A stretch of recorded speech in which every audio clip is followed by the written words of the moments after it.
Jamaica. Right? So let's get into it now.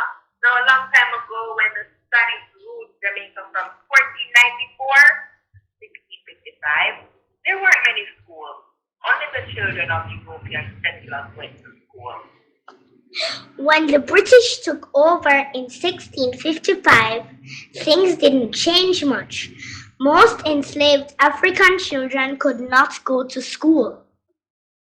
Right? And some missionaries like the Moravians, Baptists, and the Africans started schools. They taught reading, writing, and religion. But enslaved Africans were mostly not allowed to learn because the owners thought it could cause trouble. After slavery ended in 1834, people realized that the freed population needed schools. Missionaries opened more schools and the government helped a little. But not everyone could go, and there were still big differences between rich and poor children. Many schools were run by churches and they taught reading, writing, math, and Christian values. Kids from working and middle class families used schools as a way to get better jobs in the future. By the early 1900s, the government started supporting schools too. The 1905 Education Act was made to improve schools, but many children in rural areas still had a hard time going to school. Rich kids often went to private schools, while poor kids went to small, poorly funded schools. Education was mostly about reading and writing, and there were not many chances to learn practical or job skills because the economy was focused on farming and trade. In the 1944, adults got the right to vote. This made the government think more about helping all children go to school. They tried to improve literacy and expand primary schools. Now, after World War II, many secondary schools opened. Secondary schools, meaning high schools, and some were traditional high schools, and some taught vocational skills, and this helped prepare people for independence in 1960. After Jamaica became independent, the government made education a top priority. They expanded secondary schools, offered free primary education, and trained more teachers. And in the 1960s and 1970s, technical and vocational schools were added to help kids learn the skills they needed for new jobs. Education became a right for everyone, not just for the rich. Since the 1990s, Jamaica has worked on modernizing schools. Early childhood programs were added, more technical and tertiary schools were built, and subjects like science and technology were improved. And so programs like the Education System Transformation Program, ESTP, help teachers improve digital learning and make sure kids in rural areas can go to school. So today, schools in Jamaica try to give children a mix of academic learning, job skills, and technology. Education has changed from something only a few people could have into a right for all Jamaican children. Wow, that's lovely. Can you imagine? That's not a right, that's your right. You have that right. The right to education, right? And now we see where the system has changed because now you are introduced to a lot of subjects. Some of the subjects you do at school. Communication. Can you remember some of the subjects you do? Yes, Auntie Vashti.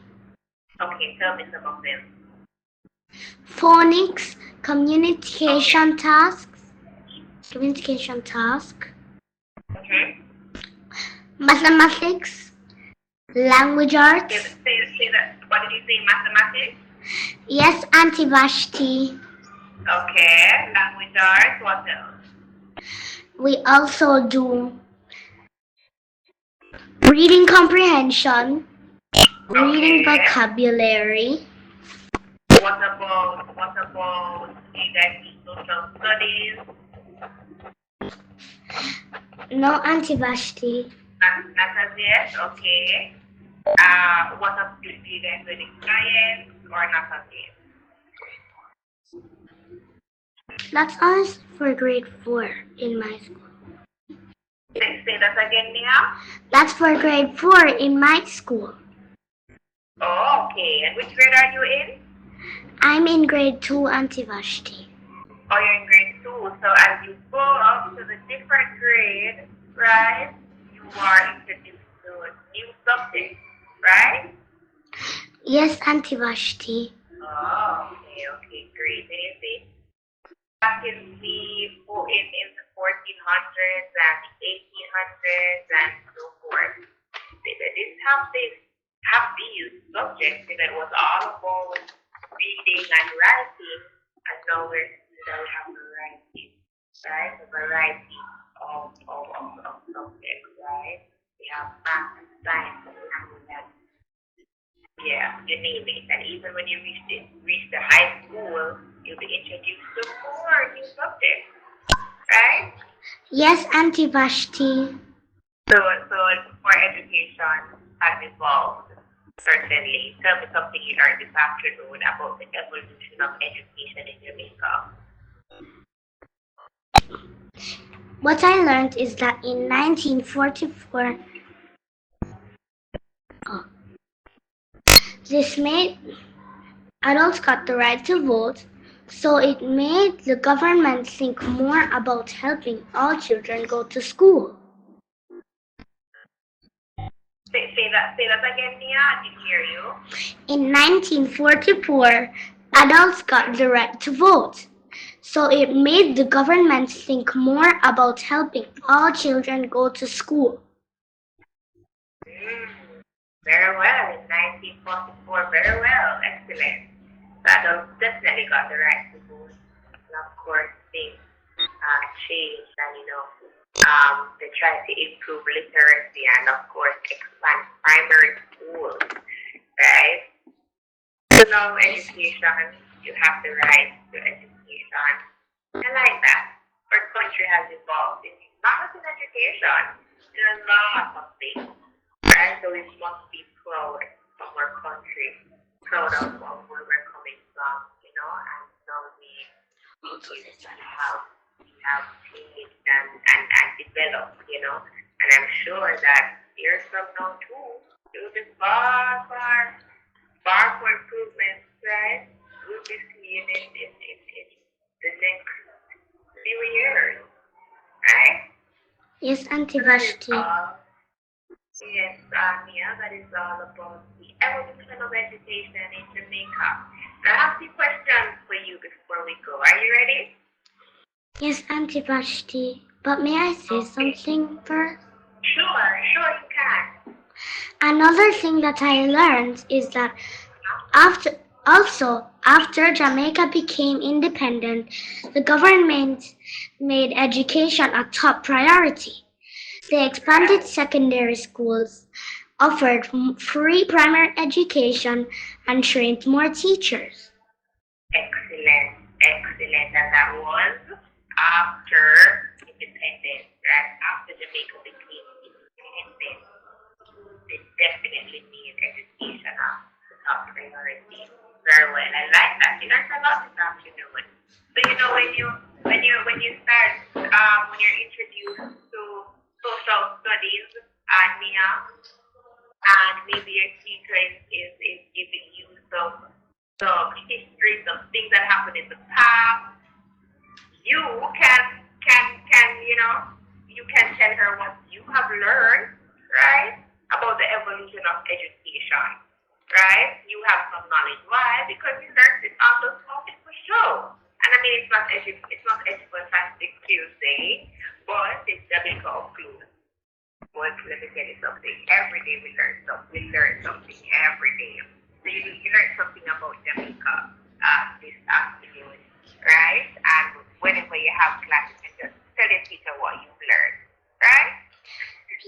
Yes, Auntie Vashti. Alright, Mia. So okay, let me go to the question. So the first question here is, who could go to school in Jamaica during the Spanish rule? That was that was 1494 to 1655. Was it A, all children in Jamaica, B, only children of European settlers, C, only enslaved African children, or D, only children in rural areas? Who could go to school in Jamaica during the Spanish rule, which was 1494 to 1655? Was it A, all children in Jamaica, B, only children of European settlers, C, only enslaved African children, or D, only children in rural areas? It was B, Auntie Vashti. B as in boy? No, Auntie Vashti. What do you say? D as in dog? B as in boy, Auntie Vashti. Oh, B as in boy. Very well. Excellent. That's great. Now the next question. When the British took over in 1655, most enslaved African children, or most enslaved African children, A, went to school for free, B, could not go to school, C, learned farming in school, or D, attended private schools? B, Auntie Vashti. B as in boy. The African Excellent. children were not able to go to school. Go to school. Excellent. All right. Next question. What did missionaries teach in their schools? Was it A, reading, writing, and religion? B, only farming and trade? C, sports and games? Or D, advanced science? A, Auntie Vashti. Yes, Right. reading, writing, and Religion. excellent. Why were enslaved Africans often not allowed to learn? Was it A, the you want to give me the answer? Yes, Auntie Vashti. It was because the owners thought it would cause trouble. Yes. So the law said it could cause problems. Definitely great. Now after slavery ended in 1834, what changed about schools? Was it A, more schools open for freed people? B, schools were closed? C, only rich children could attend? Or D, everyone went to college? A, Auntie Vashti. Missionaries opened more schools. Excellent. So more schools open for free people. Very well. Okay, you're doing great so far. Next question. The 1905 Education Act helped to A, close schools, B, make rules against closed schools, C, stop teaching reading and writing, or D, teach only rich children? B, Auntie Vashti. The 1905 Education Act was made to improve schools. Excellent. Brilliant. Okay. In 1944 now, when adults got the right to vote, what happened with education? I don't think I have to give you the answer for this, because you said it earlier. In 1944, when adults got the right to vote, what happened with education? Let me see if you remember this one. They tried to improve literacy and expand primary school. Alright, great. Now after World War II, new schools included A, only religious, B, secondary schools and vocational schools, C, only schools for rich children, or D, schools only for adults? Vocational skills, Auntie Vashti. Alright, very good, excellent. Okay, last two.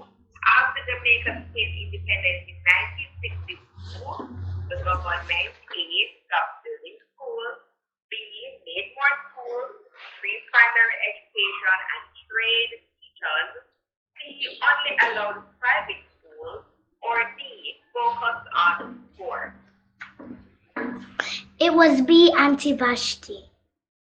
Excellent. Last question for today. In the 1960s and 1970s, who focused on, was it A, only reading and writing, B, technical skills, vocational skills, literacy, and Jamaican culture, C, only rich students, or D, only religious lessons? It was technical and vocational, and it was technical and vocational Auntie Vashti. Yay! Clap yourself! Excellent! Excellent, Mia. You got all right. Didn't get any correct. Very well. Awesome. Beautiful job, Mia. And you're brilliant. Thank you, Auntie. I love how you read earlier. Thank you, Auntie Vashti. You're welcome. Alright, now as we're wrapping things up, Mia, we have a word of the day, and the word for today is reciprocate. Reciprocate, let me spell it for you. R-E-C-I-P-R-O-C-A-T. Reciprocate. Reciprocate is to do something for or to someone who has done something similar for or to you. Reciprocate can also mean to have a feeling for someone who has the same feeling for you. So that is for that word, reciprocate. Now let's use it in a sentence. It was kind of my friend to give me a ride to the airport, and on the flight I was thinking of how to reciprocate the favor. So that's our word for today, and every day is a day, and today is National Puzzle Day. Each year on the 29th of January, National Puzzle Day recognizes how exercising our brains with puzzles is just one of its many benefits. Now, how to observe this day? You can invite a friend to put a puzzle together with you. You can try a new puzzle game or revisit an old one. You can create a puzzle game also, and you can use hashtag National Puzzle Day. Yeah. And the thought for today before we go is education is the most powerful weapon you can use to change the world. And Nelson Mandela said this: education is the most powerful weapon which you can use to change the world. Thank you so much, Mia, for joining me. I enjoy having you on the show this afternoon. Thank you, Auntie Vashti, and I also love to read. I love that. I can hear it very well, Mia. Keep it up, alrighty? And I look forward to talking with you for next week and the rest of February, alrighty? So take care and have a great day, and thank you everyone for staying with us this afternoon. Thank you to my producer, Tina Palmer, and to my technical support in the studio, Sir, and the chirpy one. Thank you, Auntie Vashti, and same to you. Thank you so much, Mia. Catch you guys tomorrow for Friday. Okay, it's not Thursday. Tomorrow is not Thursday. Today is Thursday. Tomorrow is Friday. And it will be open house. Anything goes. Catch you guys tomorrow for more fun. I gotta go. I gotta run. Bye, everyone. Bye, Auntie Vashti.